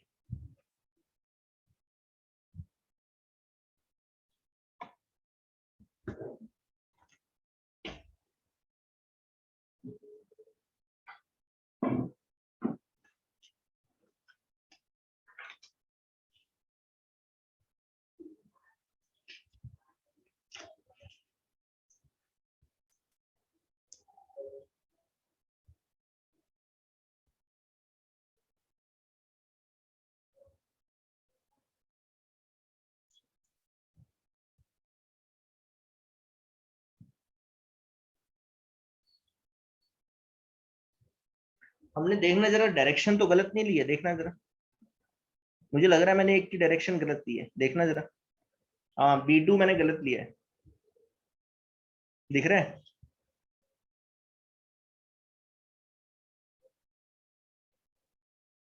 देखो B2 की डायरेक्शन गलत है, दिख रहा है?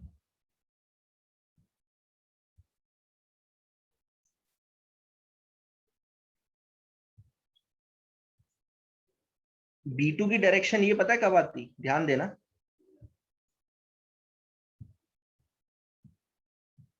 जब करंट ऐसे दौड़ रहा होता। बात समझ में आई?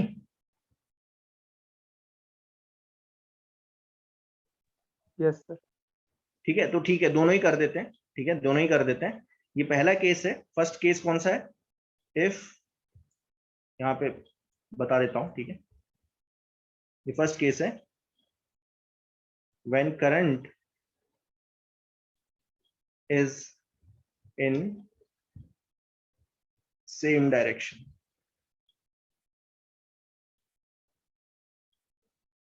अगर सेम डायरेक्शन में करंट फ्लो कर रहा है तो ये आंसर होगा, लेकिन अगर अपोजिट डायरेक्शन में कर रहा है, ठीक है, बी यहां पे लिख देता हूं, if current is flowing in opposite direction.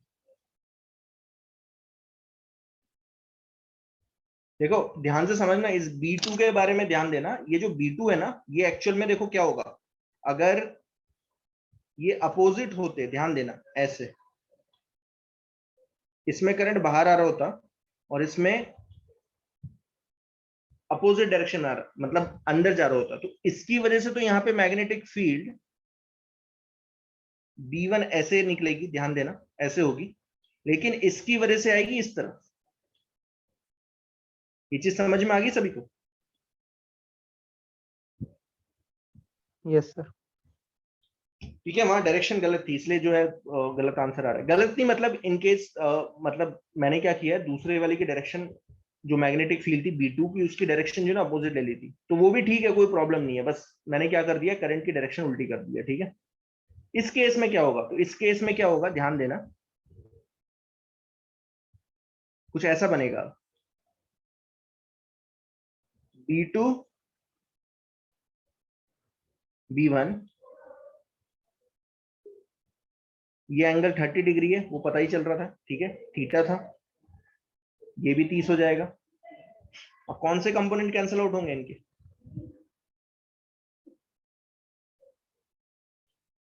Cos component, cos component cancel out हो जाएंगे, तो ये हो जाएगा B2 cos 30, B1 cos 30, ये कैंसिल आउट हो गए, B1 sin 30 plus B2 sin 30। तो नेट मैग्नेटिक फील्ड बताओ किस तरफ आ रही है?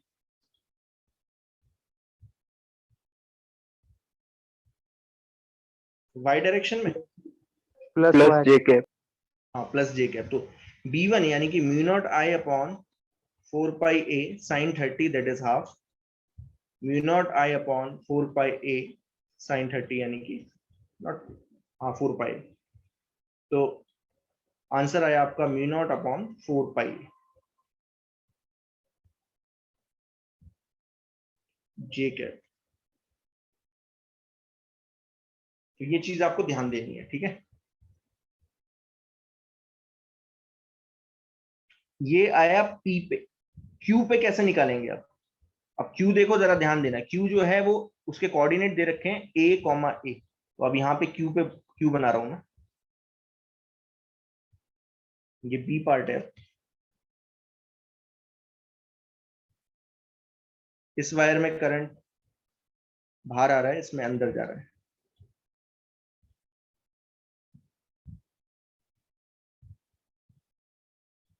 ये पॉइंट है वो A, A।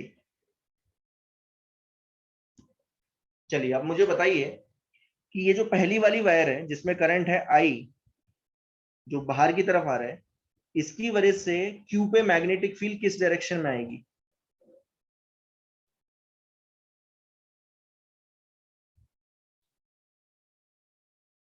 कौन बताएगा?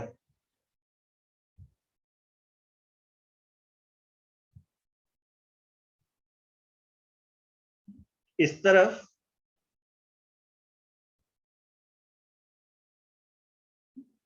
कि इस तरफ?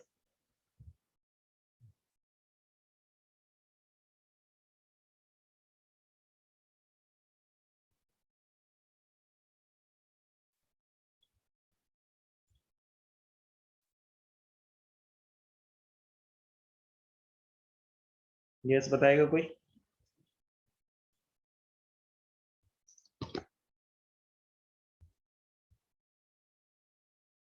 लगाओ, रूल लगाओ ना, रूल तो पता ही है आपको। प्लेन में बना दो बस। देखो मैग्नेटिक फील्ड कहाँ आ रही है?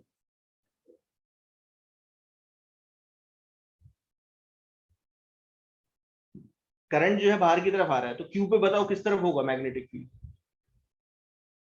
ऐसे, इस तरफ। उंगलियां कहाँ जा रही हैं देखो। बात समझ में आई? कहाँ पे है? कहाँ पे जा रही है बताओ, कौन सा? ये वाला सही है कि ये वाला सही है?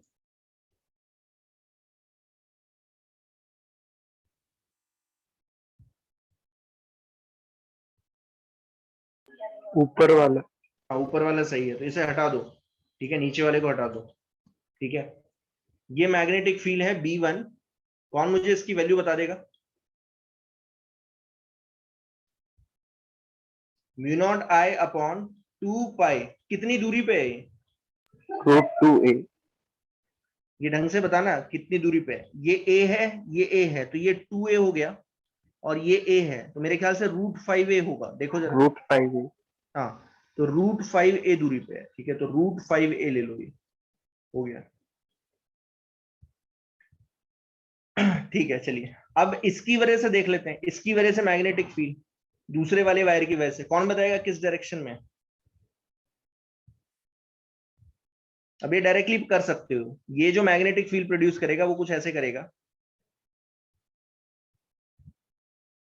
क्योंकि इसमें करंट अंदर जा रहा है, तो यानी कि इस तरफ होगी। किस तरफ देखना जरा?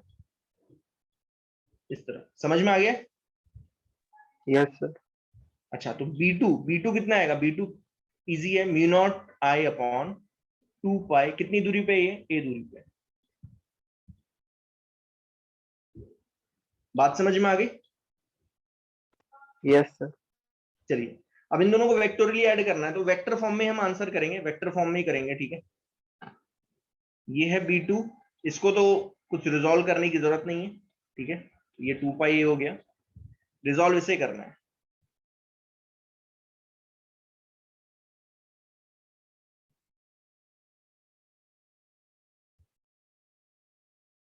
कौन मुझे बताएगा ये एंगल कितना है? अगर मैं इसे थीटा मानूं, तो ये एंगल हो गया थीटा। ये हो गया 90 माइनस थीटा, तो ये हो जाएगा थीटा। तो ये हो जाएगा cos component, mu naught I upon 2√5 pi a cos theta. और ये वाला कंपोनेंट आ जाएगा mu naught I upon 2√5 pi a sine theta. कौन मुझे कॉस थीटा साइन थीटा निकाल सकता है? ट्राइंगल से निकाल के बता देगा कोई। ये थीटा कितना होगा? टेन थीटा से निकाल लो। टेन थीटा हो जाएगा a/2a। ये चीज समझ में आ गई? 45 डिग्री। ना, 45 नहीं है। टेन थीटा हाफ है। Theta is tan inverse half.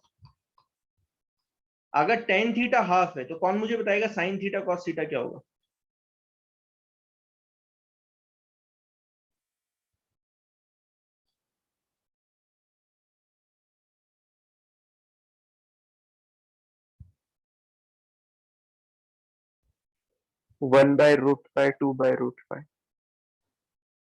1/√5, बहुत बढ़िया। 2/√5। चलिए, बस हो गया मेरा काम। ठीक है, तो कॉस कंपोनेंट होगा mu naught I upon 2√5 pi a cos theta, that is 2√5। ठीक है, 2 कैंसल आउट हो गया, तो ये डायरेक्टली आ गया mu naught I upon 5 pi a। ठीक है, और साइन कंपोनेंट होगा mu naught I upon 2√5 pi A sine theta 1/√5, ये आ गया म्यू नॉट आई अपॉन 10 पाई ए। देखो जो ऊपर वाला है कॉस कंपोनेंट है उसे कैंसिल, उसे वो कहीं से भी सब्ट्रैक्ट नहीं हो रहा है, तो जो नेट मैग्नेटिक फील्ड है क्यू पे वो आएगी mu naught I upon 5 pi A J cap, ये तो आएगा ही आएगा। एक्स पे अगर देखोगे तो एक ये है और एक ये है, दोनों अपोजिट डायरेक्शन में। कौन बताएगा कैसे निकालेंगे? सब्ट्रैक्ट करेंगे। सब्ट्रैक्ट कर देंगे। किसमें से किसको करूं? ये ज्यादा है कि ये ज्यादा है? 2 पाई वाला। तो क्या हो जाएगा answer? Mu naught I upon 2 pi A minus mu naught I upon 10 पाई। ये आपका आंसर है। अगर आप इसे सॉल्व करना चाहते हो तो फर्दर भी कर सकते हो। Net magnetic field eight Q mu naught pi upon √5 ए जे कैप, और यहाँ पे एलसीएम आ गया 10 पाई ए, ऊपर आ गया 5 माइनस 1, ठीक है, that is 4। Mu naught I upon pi A common आ जाता है, अंदर बचता है आपका 5 भी कॉमन आ रहा है, अंदर बचेगा जे कैप प्लस 2 आई कैप।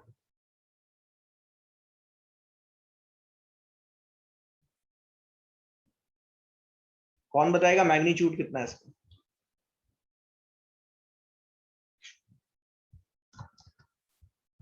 इसका मैग्नीट्यूड कितना होगा? √5। √5, बहुत बढ़िया। तो क्यू पे जो मैग्नेटिक फील्ड का मैग्नीट्यूड आ रहा है वो आ रहा है म्यू नॉट आई अपॉन √5 पाई ए। ये आपका आंसर है। बड़ा है, ऑब्वियस सी बात है, कैलकुलेशन करनी पड़ती है, कैलकुलेशन आपको आनी चाहिए, ठीक है, लेकिन लॉजिकल था। ये प्लेन वाला क्वेश्चन है, ध्यान देना। समझ में आ गया?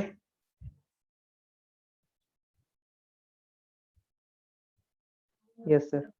चलिए, और ये एक 3D वाला क्वेश्चन करा रहा हूँ, तो और अब जो है मेरा ऑलरेडी मैं बहुत क्वेश्चन करा चुका हूँ इसके, अब इससे रिलेटेड कोई क्वेश्चन नहीं होगा आगे चल के।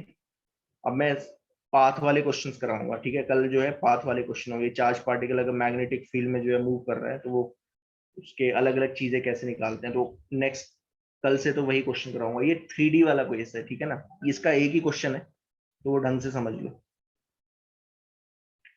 देखो क्या बोल रहा है वो, infinite current carrying conductor is bent into 3 segment, ठीक है, ध्यान देना।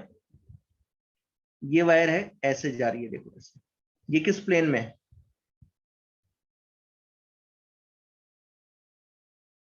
एक्स जेड दिख रहा है?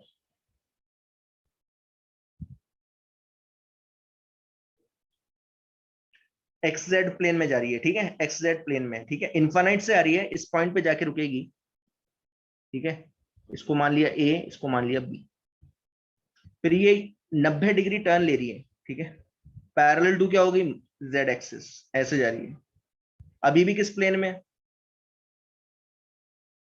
एक्स जेड प्लेन में, ठीक है, यहां पहुंच गई है। अब फिर क्या हो गई है, इसने 90 डिग्री टर्न ली, अब ये किस प्लेन में पहुंच गई, एक्स वाई प्लेन में पहुंच गई, और ये वाई एक्सिस के पैरेलल हो गई, ऐसे होते हुए ऊपर निकल गई है। समझ में आ गया यहाँ तक? पूछ रहा है find out the magnetic induction at the origin. Origin पे मैग्नेटिक इंडक्शन बता दो, ओरिजिन पे क्या होगा, ठीक है। अब एक एक करके निकाल लेते हैं। Magnetic field due to A B, A B की वजह से निकाल लेते हैं पहले। कौन बताएगा ए बी की वजह से कैसे निकालेंगे?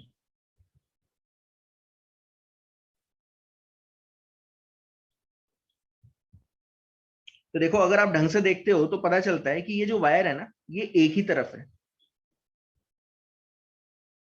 एक ही तरफ है, देखो। तो मैंने आपको बताया था अगर वायर एक ही तरफ होता है तो मैग्नेटिक फील्ड फिर कैसे निकालते हैं? बस एंगल चूज कर लो, ये वाला एंगल कितना है, φ1, और ये वाला एंगल कितना है, φ2। कौन बताएगा φ1 φ2 कितना है?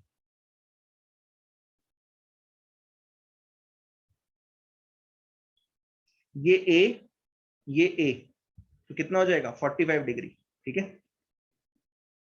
45 डिग्री। और phi 2 कितना होगा, दूसरी तरफ से ये इन्फानाइट है, यानी कि इन्फानाइट इंफिनिटी जा रहा है, यानी कि 90 डिग्री। 90.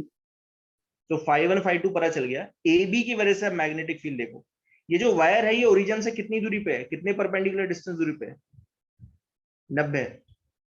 ये 90 हो गया ना, कितनी दूरी पे है, ए दूरी पे। तो ये आ जाएगा mu naught I upon 4 pi ए। अब क्योंकि एक ही तरफ है पूरा को पूरा वायर, तो मैंने आपको बताया था फिर फॉर्मूला क्या होता है, sine phi 2 minus sine phi 1।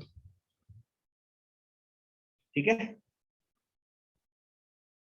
तो ए बी की वजह से, जो ए बी की वजह से मैग्नेटिक फील्ड आएगी वो आएगी mu naught I upon 4 pi A sine phi 2 minus sine phi 1। तो phi 2 माइनस phi 2 90 है और phi 1 कितना है 45।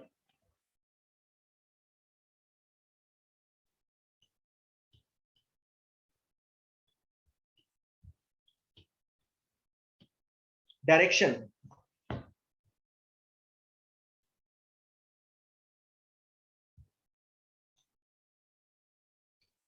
डायरेक्शन देखो, अब ध्यान देना Minus डायरेक्शन। JK. हाँ, माइनस जी। अब देखो ऐसे है, देखो ऐसे जाएगा, देखो ऐसे होता हुआ ऐसे, ठीक है ना। ये हो गया आपका माइनस एक्स, तो इस डायरेक्शन में करंट जा रहा है। अब ओ पे अगर आप देखोगे तो उंगलियां नीचे की तरफ जा रही हैं, मतलब माइनस वाई एक्सिस की तरफ, यानी कि यहाँ पे मैग्नेटिक फील्ड आएगी नीचे की तरफ ऐसे। तो ये हो गया माइनस जे। ठीक है, चलिए अब नेक्स्ट किसकी वजह से, बीसी की वजह से।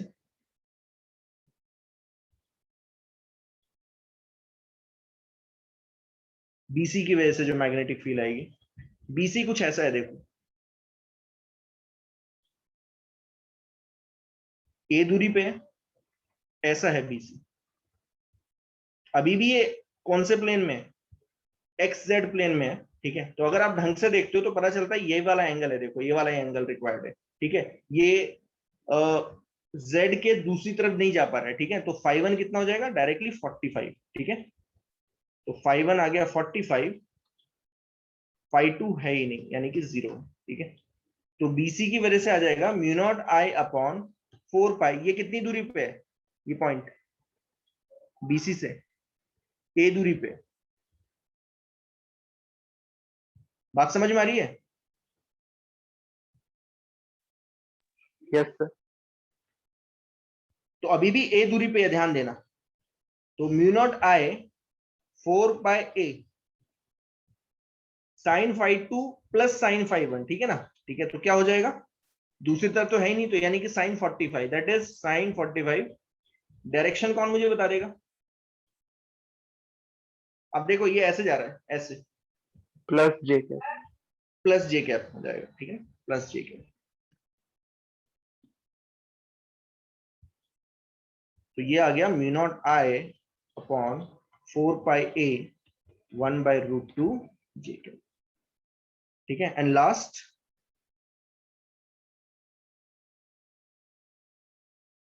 ये वायर अब ऐसे चलेगी पैरेलल टू वाई एक्सिस। ठीक है, सी डी, ये वायर ऐसे चले गया। ठीक है, पैरेलल टू वाई एक्सिस। तो अभी भी ये पॉइंट ए ही दूरी पे है। ठीक है ना, phi 1 हो गया 0, phi 2 कितना हो गया 90। ठीक है, डायरेक्टली phi 1 हो जाएगा 0, phi 2 हो जाएगा 90 डिग्री। तो ये जो मैग्नेटिक फील्ड आएगी सीडी की वजह से वो आएगी mu naught I 4 pi A sine phi 2 plus sine phi 1, that is again 1। ठीक है, डायरेक्टली आ जाएगा sine phi 2 plus sine phi 1। कौन बता देगा डायरेक्शन। अब क्योंकि ये वाई एक्सिस के पैरेलल है तो Plus देखो KK. अंगूठा ऐसे आ रहा है, हाँ, तो प्लस जे कैप हो जाएगा, तो यानी कि प्लस के कैप ले लेना डायरेक्शन, के कैप आ जाएगा। ठीक है, डायरेक्टली। तो जो नेट मैग्नेटिक फील्ड आएगी वो आएगी ए बी की वजह से, बीसी की वजह से एंड सी डी की वजह से, इन सबका वेक्टर एडिशन। ठीक है, ए बी की वजह से है म्यू नॉट आई अपॉन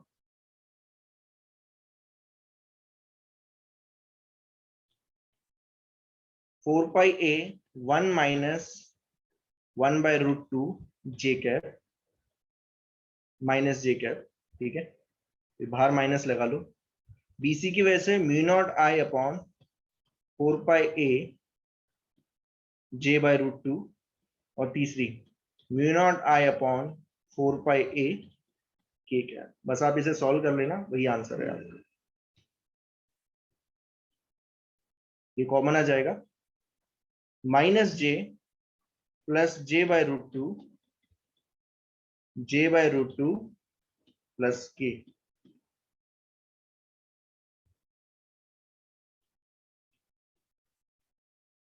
सिर्फ वेक्टर फॉर्म में बता रहा हूं, ठीक है। j by root two root two J common आ जाएगा, तो रूट 2 माइनस 1 प्लस 3।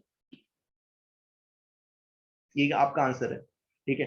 तो आप इसका मैग्नीट्यूड भी निकाल सकते हो, ठीक है, मैग्नीट्यूड निकालना आता है आपको, वरना इसी फॉर्म में रख लो, ठीक है। तो आंसर है ए।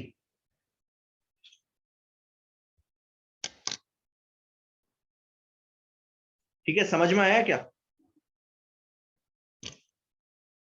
Yes sir. ठीक है, तो 3D में थोड़ा सा ना डिफिकल्ट हो जाता है, थोड़ा सा डिफिकल्ट रहता है, क्योंकि 3D में पिन पॉइंट करना किस डायरेक्शन में मैग्नेटिक फील्ड आएगी, ये थोड़ा सा डिफिकल्ट रहता है। बट डिपेंड करेगा कि आप प्रैक्टिस कितनी करते हो, जितनी प्रैक्टिस कर लोगे उतना ही बढ़िया है, ठीक है। शीट जो आज मतलब इस हफ्ते में भेजूंगा, तो उसमें 3D के काफी क्वेश्चन है, 5-6 क्वेश्चन आपको मिल जाएंगे, ठीक है, वो आपको देखने पड़ेंगे, ठीक है। चलिए, आज के लिए काफी, थैंक यू।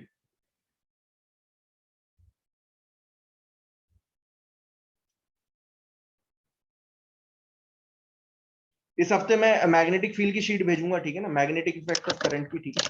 तो प्लीज सॉल्व इट, ठीक है। अच्छे क्वेश्चन है उसमें, काफी अच्छे क्वेश्चन है। सॉल्व करोगे, सॉल्व करो, मैं बता रहा हूँ ना, सॉल्व करो। अगर 60 में से 20 क्वेश्चन भी बनते हैं, कोई फर्क नहीं पड़ता, ठीक है। 40 क्वेश्चन डिस्कस करेंगे यहाँ पे, डिस्कस तो कर रहा हूँ ना सारे के सारे, और डिस्कस करूंगा तो कॉन्सेप्ट और क्लियर होता जाएगा, लेकिन करो तो वो 20 क्वेश्चन तो करो। अगर करोगे नहीं तो फिर क्या फायदा, कोई फायदा नहीं है फिर। और फिर करोगे नहीं तो आगे चल के प्रॉब्लम आएगी, अभी तो कोई प्रॉब्लम नहीं आएगी। बोर्ड में तो इस लेवल के क्वेश्चन आते भी नहीं है, बोर्ड में बहुत सिंपल क्वेश्चन आते हैं। आगे कहाँ प्रॉब्लम आएगी, आगे चल के अगर मान लो बीएससी करते हो या इंजीनियरिंग करते हो या कहीं, तो कुछ तो करोगे। इंजीनियरिंग हर जगह लगती है, ये फिजिक्स तो हर जगह यूज होती है, ठीक है। बेटर ये है अभी से आदत डालो। बता बता के थक जाता हूँ स्टूडेंट को, लेकिन स्टूडेंट को मतलब ही नहीं है इन सब चीजों से, ठीक है। जो सिंसियर है एटलीस्ट वो तो करो, ठीक है। चलिए, थैंक यू।